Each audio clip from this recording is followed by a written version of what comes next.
بسم اللہ الرحمن الرحیم۔ بسم اللہ الرحمن الرحیم وبہ نستعین۔ نسیم صبح کا پیغام لے کر حاضر خدمت ہیں۔ آج بات کرنا چاہتے ہیں کچھ بعض ایسے سوالوں پر جو بہت زیادہ پوچھے جاتے ہیں درود شریف پڑھنے والوں کی طرف سے۔ ایک سوال ہوتا ہے کہ درود شریف جو درود امی پڑھتے ہیں اس میں کچھ لوگ وصلی اللہ علی النبی الامی والا صیغہ پڑھتے ہیں، تو اب سوال یہ ہوتا ہے کہ اس میں شروع میں واو لگائیں یا نہ لگائیں۔ کچھ حضرات کو ہوتا ہے کہ لاسٹ میں امی پڑھیں یا امی پڑھیں، کیا پڑھیں؟ تو آج میں اس ڈاؤٹ کو تھوڑا سا کلیئر کرنا چاہتا ہوں۔ دیکھیں حدیث میں تو شروع میں واو بھی ہے، وصلی اللہ علی النبی الامی، تو کوشش کریں کہ واو کو بھی شامل کر لیں تاکہ حدیث میں بتایا گیا صیغہ بعینہ ہی ادا ہو سکے۔ لیکن جائز اس کو بھی سمجھا جائے گا کہ اگر آپ واو کے بغیر اگر پڑھ رہے ہیں صلی اللہ علی النبی الامی تو بھی درست ہوگا، کیونکہ کوئی معنی و مطلب نہیں بدل رہا اور معنی و مفہوم وہی ہے۔ لاسٹ میں جو امی پڑھیں یا امی پڑھیں، یہ سوال بہت زیادہ آتا ہے۔ تو جب آپ اپنی بات کو مکمل کر رہے ہوتے ہیں، یعنی آیت کر رہے ہوتے ہیں، جیسے قرآن میں آپ آیت کر رہے ہوتے ہیں، تو اگر وہاں ایک مثال کے طور پر بتا رہا ہوں میں، اگر مان لیجئے امی لفظ آتا ہے اور اس کے بعد اگر آیت آ جاتی ہے تو آپ امی نہیں پڑھتے، پھر اس کو امی کر دیتے ہیں، وہاں وقف کر دیتے ہیں۔ تو ایسے ہی آپ یہاں بھی اسی طرح سے پڑھیں وصلی اللہ علی النبی الامی، ہے نا۔ اور اس میں بہت زیادہ الجھنے کی ضرورت نہیں ہے۔ اگر کسی نے امی پڑھا تب بھی وہی مطلب ہے اور امی پڑھا تب بھی وہی ہے۔ یہ اصل میں تجوید کے مسئلے ہیں، ان کا معنی و مطلب بدلنے سے کوئی تعلق نہیں ہے۔ تو اب چاہے آپ وصلی اللہ علی النبی الامی پڑھتے ہیں یا پھر وصلی اللہ علی النبی الامی پڑھتے ہیں یا پھر صلی اللہ علی النبی الامی پڑھتے ہیں یا پھر صلی اللہ علی النبی الامی پڑھتے ہیں، سب ایک ہی ہے۔ زیادہ نہ الجھیں، بس آپ تو اپنی تعداد اور اپنی کیفیات کی فکر کریں کہ ہماری کیفیات درست ہو رہی ہو، ہماری کیفیات ہر دن بہتر ہو رہی ہو، اور ہم ہر دن اور اچھی تعداد کے ساتھ یعنی کیفیات کے ساتھ پڑھ رہے ہوں۔ اس پر زیادہ فکر کیجیے۔ الفاظ کی جو یہ توڑ موڑ ہے، یہ جب آپ قرآن کی تلاوت کر رہے ہوں اس وقت بھرپور خیال کیجیے کہ کوئی لفظ تجویدی اصولوں کے خلاف نہ ہو جائے، کہ قرآن تو بہرحال قرآن ہے، اس کو پورے احترام اور اہتمام سے پڑھنا ہے۔ رہ گئی اس کے علاوہ جو مسنون دعائیں ہوتی ہیں یا درود شریف ہوتی ہیں، ان میں تجوید کا اتنا زیادہ خیال نہیں رکھا جاتا جتنا قرآن کے پڑھنے میں رکھا جاتا ہے۔ یہ بات بہت ذہن میں رہے کہ جب آپ کوئی بھی درود شریف پڑھ رہے ہیں یا کوئی مسنون دعا پڑھ رہے ہیں تو اس کو بھی اچھے سے پڑھنا ہے، ایسا نہیں ہے، اس کو بھی اچھے سے پڑھنا ہے، لیکن جتنے اچھے سے قرآن کو پڑھا جاتا ہے اتنے اچھے سے غیر قرآن نہیں پڑھا جاتا۔ آپ نے علماء کو بھی دیکھا ہوگا، دوسرے ماہرین فن کو بھی دیکھا ہوگا، سب کے سب کا یہی طریقہ ہے۔ اور غیر قرآن کے پڑھنے میں قرآن کے مقابلے میں ظاہر بات ہے کہ کچھ فرق ہونا بھی چاہیے، یہ جو تجوید جو مرتب کی گئی ہے یہ دراصل قرآن کے لیے ہے کہ قرآن کو اس طرح سے پڑھنا ہے، پوری عربی اسی طرح سے پڑھنی ہے، ایسا نہیں ہے۔ اس لیے میں بہت ذمہ داری کے ساتھ اپنے احباب کو اس کا مشورہ دوں گا کہ آپ الفاظ کے ہیر پھیر میں زیادہ نہ الجھیں۔ آپ کو الجھنا ہے دوسری چیز میں الجھیں۔ کیا ہے وہ چیز یہ ہے کہ میری کیفیات زیادہ اچھی ہوں، جس کیفیت سے میں نے کل پڑھا تھا آج مجھے اس سے اچھی کیفیت میں پڑھنا ہے، کل کے مقابلے آج میری کیفیت اور اچھی ہونی چاہیے، کل جس طرح سے پڑھا تھا آج اس سے بہتر پڑھنا ہے۔ دراصل بات سنیے میری کہ آپ اللہ رب العزت سے منوانے کے لیے بیٹھے ہیں۔ کوئی چاہتا ہے کہ مجھے اللہ کی خوشنودی مل جائے، رسول صلی اللہ علیہ وسلم کی خوشنودی مل جائے، کوئی چاہتا ہے کہ اللہ رسول علیہ السلام کی خوشنودی کے ساتھ ساتھ مجھے فلانا میرا مسئلہ حل ہو جائے، وہ ہو جائے، وہ مل جائے، وہ مل جائے۔ مجھے بتائیے، آپ اللہ رب العزت کی عظیم الشان ذات کے حضور میں اللہ رب العزت سے منوانے کے لیے بیٹھے ہیں اور آپ غفلتوں کے ساتھ پڑھ رہے ہیں، تو یہ تو بات کچھ سمجھ میں نہیں آئی۔ اللہ رب العزت کی ذات کے حضور میں بیٹھے ہوئے ہیں، اللہ کا ذکر کر رہے ہیں، اس کے حبیب صلی اللہ علیہ وسلم پر درود اور سلام بھیج رہے ہیں، تو ذرا متوجہ بھی ہو جائیے۔ یہ تو ایسے بات ہوئی کہ جیسے کوئی عطا فرمانے والا دے رہا ہے اور آپ رخ پھیر کر یوں بیٹھے ہوئے ہیں، ہاں جی لائیے دیجیے۔ ایسے تھوڑی ہوتا ہے، یہ تو الٹا اور بے ادبی شمار ہوتی ہے۔ جن اوقات میں آپ کے لیے یہ چیز ممکن ہے کہ آپ بیٹھ کر دھیان سے توجہ سے پڑھ سکتے ہیں، تو ان وقتوں میں بیٹھ کر دھیان اور توجہ سے ہی پڑھیے۔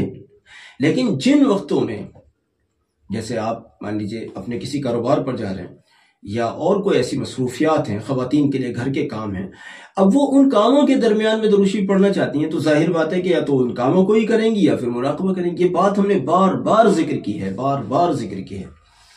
تو وہ کاموں کے درمیان میں درود شریف پڑھتی رہیں اور اللہ کا ذکر کرتے رہیں، رسول صلی اللہ علیہ وسلم پر درود اور سلام بھیجتے رہیں، اس کو ناغہ نہ کریں۔ لیکن کچھ نہ کچھ وقت ضرور ایسا نکالیں جس میں بیٹھ کر دھیان لگا کر پڑھیں، ضرور ایسا وقت کچھ نہ کچھ نکالیں، اور اس کے لیے کوئی متعین نہیں ہے کہ آپ کس وقت نکالیں گے، کسی بھی وقت نکال لیجیے۔ کسی کو دوپہر میں آسان ہے، کسی کو رات میں آسان ہے، کسی کو تہجد میں آسان ہے، کسی کو فجر میں آسان ہے، کسی کو عشاء میں آسان ہے، کسی کو اور کوئی ایسا وقت ہو سکتا ہے۔ تو جو وقت آپ کی سہولت کا ہے اسی وقت میں یکسوئی کے ساتھ پڑھنے کا کچھ وقت نکال لیں۔ مراقبے کے لیے عشاء کی نماز کے بعد کا وقت شرط نہیں ہے، یہ بات ذہن میں بٹھا لیجئے۔ مراقبے کے لیے عشاء بعد کا وقت شرط نہیں ہے۔ ہاں البتہ اگر آپ حضرات یہ چاہتے ہیں کہ آپ ہمارے ساتھ مراقبہ کریں، اگر آپ ایسا چاہتے ہیں، ایسی خواہشیں آتی ہیں احباب کی بعض اوقات، اگر آپ حضرات یہ چاہتے ہیں کہ آپ ہمارے ساتھ مراقبہ کریں، تو پھر ہماری نماز عشاء کے بعد ہم مراقبہ کرتے ہیں۔ اور پھر ہماری ترتیب میں بتا دوں آپ کو، ہماری ترتیب یہ ہوتی ہے، ہم نماز عشاء کو مکمل کرنے کے بعد، اس کے بعد میں ہم عشاء کی نماز کو مکمل کرنے کے بعد 500 مرتبہ درود امی پڑھتے ہیں اور مراقبے کی ترتیب میں پڑھتے ہیں جو ہم بار بار آپ کو بتاتے آئے ہیں۔ اور جب ہماری وہ تعداد مکمل ہو جاتی ہے تو ہمارا جو وہ مراقبہ جو پہلے سے چلا آ رہا تھا اس کو جاری رکھتے ہیں، اور اس کو مزید کچھ دیر آگے تک اس کو جاری رکھتے ہوئے ایک طرح سے یوں کہہ لیجئے کہ ہم مراقبے سے ہی مراقبے میں داخل ہو جاتے ہیں، یا یوں کہہ لیجئے کہ درود شریف مکمل ہونے کے بعد بھی ہمارا مراقبہ مکمل نہیں ہوتا۔ تو اگر آپ چاہتے ہیں ہمارے ساتھ مراقبہ کرنا تو آپ کر سکتے ہیں، یہ ایک طریقہ ہے۔ ہمارے یہاں جس ٹائم میں ہم عشاء کی نماز پڑھ رہے ہیں اس کے فوراً بعد، آج کل جیسے ہمارے یہاں 7:30 بجے نماز ہو رہی ہے، بہت جلد کسی بھی دن اعلان ہو جائے گا 7:45 بجے کا۔ بعض مسجدوں میں ہو بھی گیا ہے، آج ہم نے کہیں اور نماز پڑھی، وہاں 7:45 بجے نماز ہوئی، تو ہو سکتا ہے 1-2 دن میں ہمارے یہاں بھی ہو جائے گا۔ تو پھر اس کے بعد پھر کریں گے، پھر وقت اور جیسے جیسے آگے بڑھتا جائے گا ایسے ہی ہمارا وقت بھی اپنے آپ ہی بڑھتا چلا جائے گا۔ تو اگر کچھ لوگ ایسا چاہتے ہیں کہ ہم آپ کے ساتھ بیٹھیے، اللہ اگر منظور فرمائے گا اس کا بھی نفع ہوگا انشاءاللہ۔